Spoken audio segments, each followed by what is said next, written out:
The dust settles like prayer on Samuel Morrison's weathered hands as he stands at the edge of his property, watching the horizon blur into memory. 10 years have carved deep lines around his eyes, each one a marker of seasons spent waiting, hoping, then finally learning to breathe without her. The ranch house behind him sits like a monument to loneliness, its windows reflecting the dying light of another day he survived without Catherine. He built this place for her, every beam chosen with her laughter in mind, every room designed to hold their future children.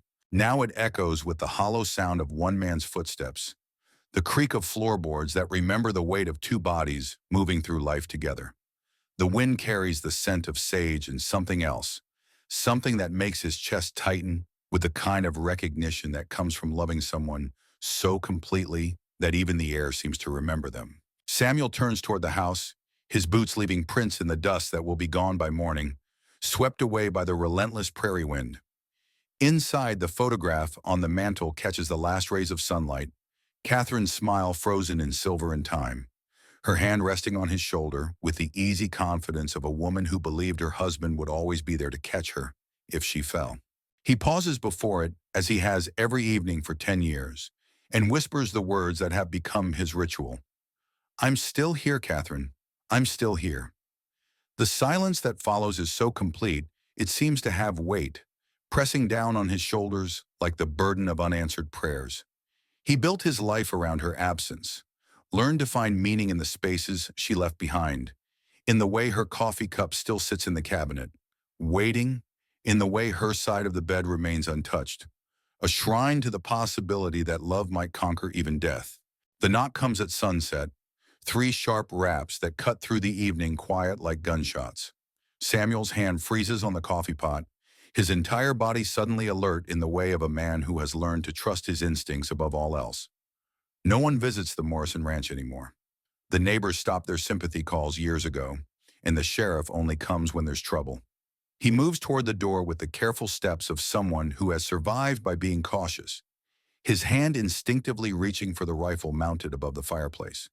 The knocking comes again, more insistent this time, and beneath it he hears something that makes his blood run cold.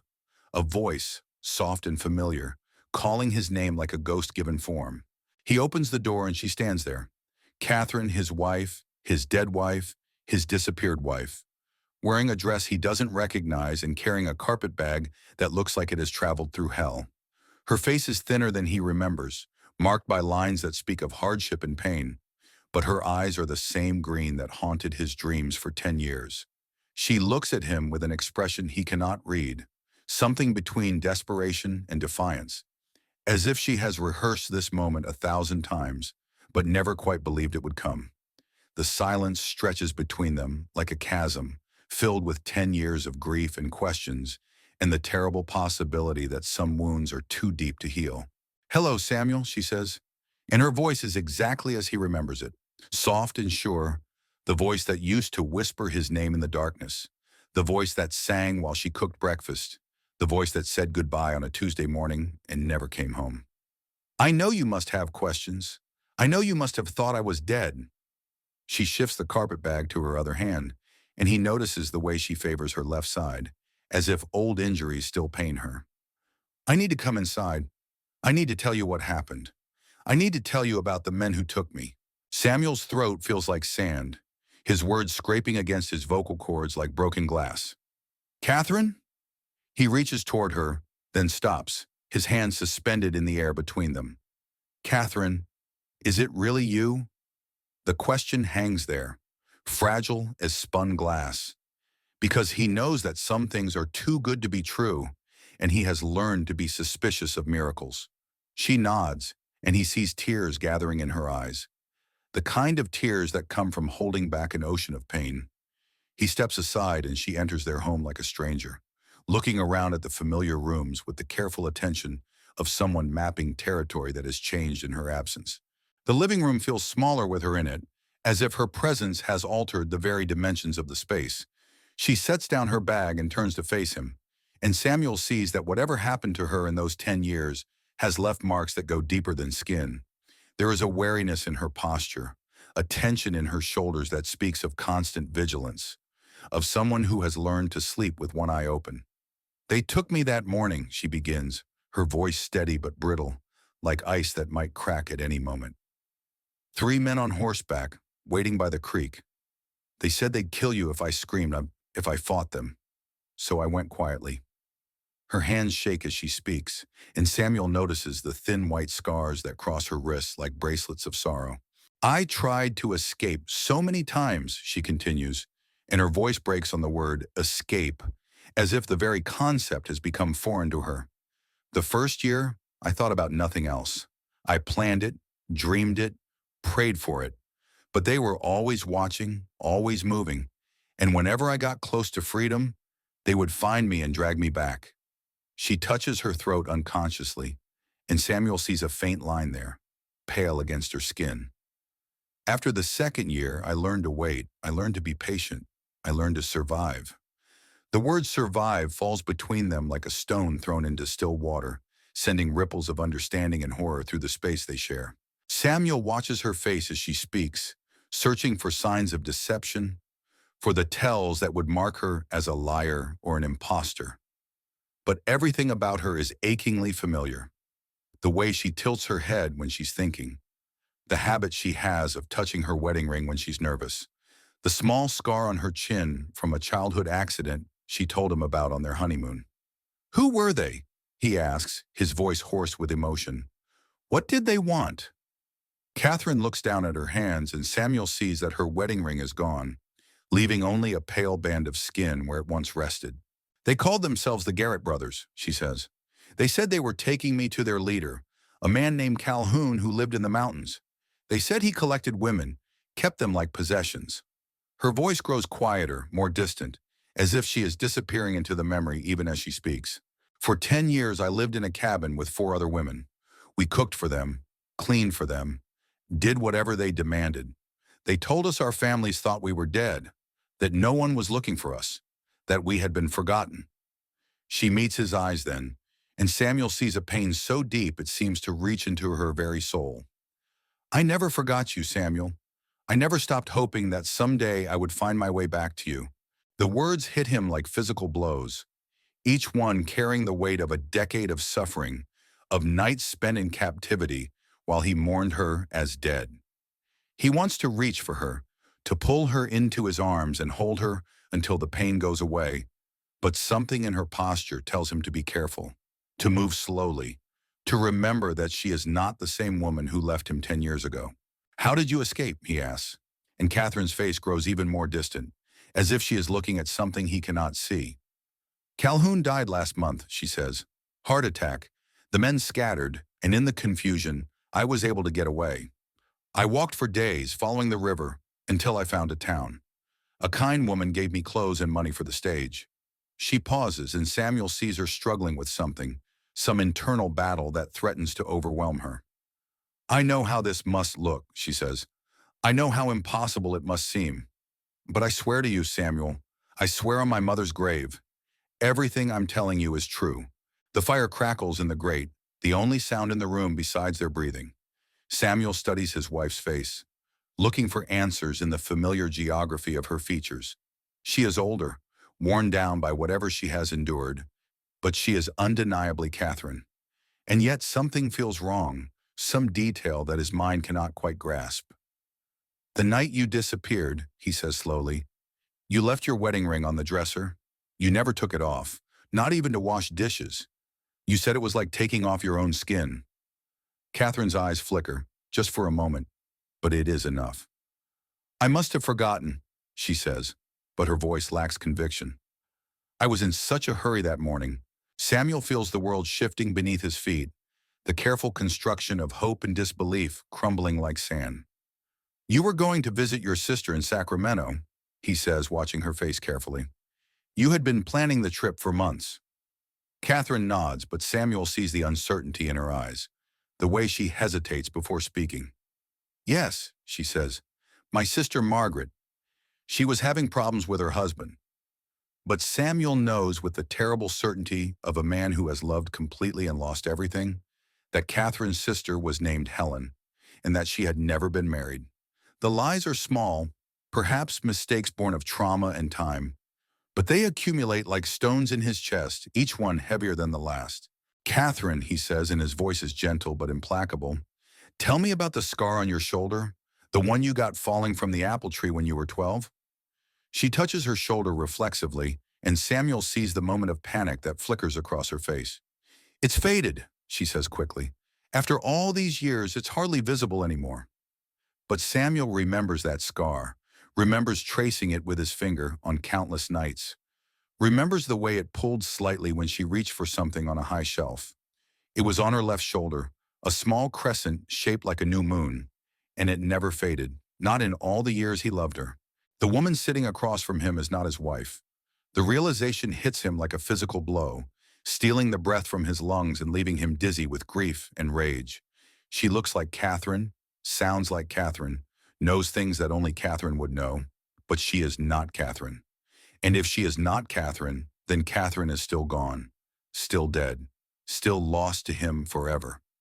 The hope that had been growing in his chest since she appeared at his door withers and dies, leaving behind an emptiness that seems to swallow all the light in the room. "Who are you?" he asks, and his voice is deadly quiet, the tone of a man who has nothing left to lose. The woman's face crumbles, and Samuel sees tears streaming down her cheeks, real tears born of real pain. "My name is Sarah," she whispers. "Sarah Collins. I was one of the women Calhoun kept. I knew Catherine. I lived with her for 5 years before she died." The words hit Samuel like hammer blows, each one driving him deeper into a darkness he thought he had learned to navigate. "She talked about you every day," Sarah continues, her voice breaking. "She described this place, this life you had together. She made me promise that if I ever escaped, I would come here. I would tell you what happened to her." Samuel's legs give out, and he collapses into his chair, his hands covering his face as 10 years of grief come crashing down on him again. "She died 3 years ago," Sarah says, her voice barely audible above the sound of his breathing. "Pneumonia.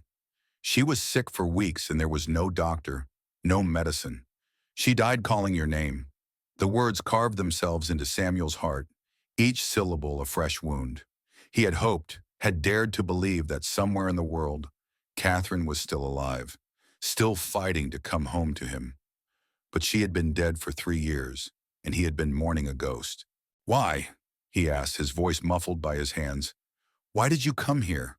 Why did you pretend to be her?" Sarah's sobs fill the room, raw and desperate, the sound of a woman who has carried too much pain for too long. "Because I had nowhere else to go," she says.